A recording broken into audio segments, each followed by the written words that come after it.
Rien ne ressemblera plus à la France d'après l'élection présidentielle que la France d'avant. Et j'aimerais que nous apprenions à voir la politique modeste. On ne viendra pas à la privatisation. C'est clair, simple et net. Il n'y aura pas de privatisation d'EDF et Gaz de France. C'est clair, c'est simple et c'est net. Il est en effet clair qu'EDF et Gaz de France doivent pouvoir lutter à armes égales avec leurs concurrents. Pour cela, nous devons les transformer d'établissements publics en sociétés anonymes. Et s'agissant de l'immigration, je veux aussi que les choses soient claires. Je n'ai jamais été, Christine O'Krent, pour l'immigration zéro. Il faut déclarer comme objectif le quota zéro d'immigration. Et cela sans que nous n'ayons de leçons de racisme à recevoir de personne. La jurisprudence du Conseil d'État est précise. Pas de signe ostentatoire. Et Saint-Esprit descende sur ce bateau et son équipage. Amen.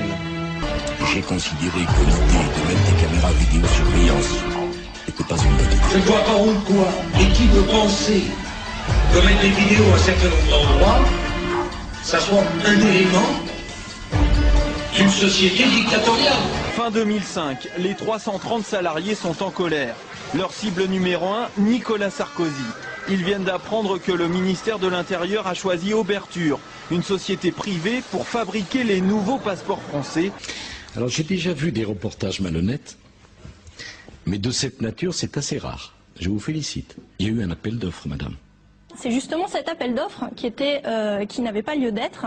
Le Conseil d'État a en effet confirmé le monopole de l'imprimerie nationale sur la fabrication des documents officiels sécurisés, donc dont les passeports électroniques, et ceci selon une loi de 93 qui, ironie du sort, avait été signée par Nicolas Sarkozy, ministre du Budget à l'époque. Sur les 15 pays de l'Union avant l'élargissement, il y en a 14 qui ont un ministère d'immigration, un seul qui n'en a pas, c'est nous. Parmi les 14, 6 n'ont aucun ministère ou secrétariat d'État spécifique. En fait, il y en a un seul qui a quelque chose qui se rapproche un peu de ce que M. Sarkozy propose.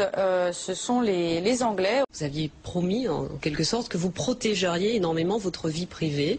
On est suivi par des photographes, c'est comme ça, je m'en plains pas, mais ces photos ont été volées. La Guyane, une pirogue, un couple qui affiche sa réconciliation. Cécilia est de retour et Nicolas Sarkozy entend le faire savoir.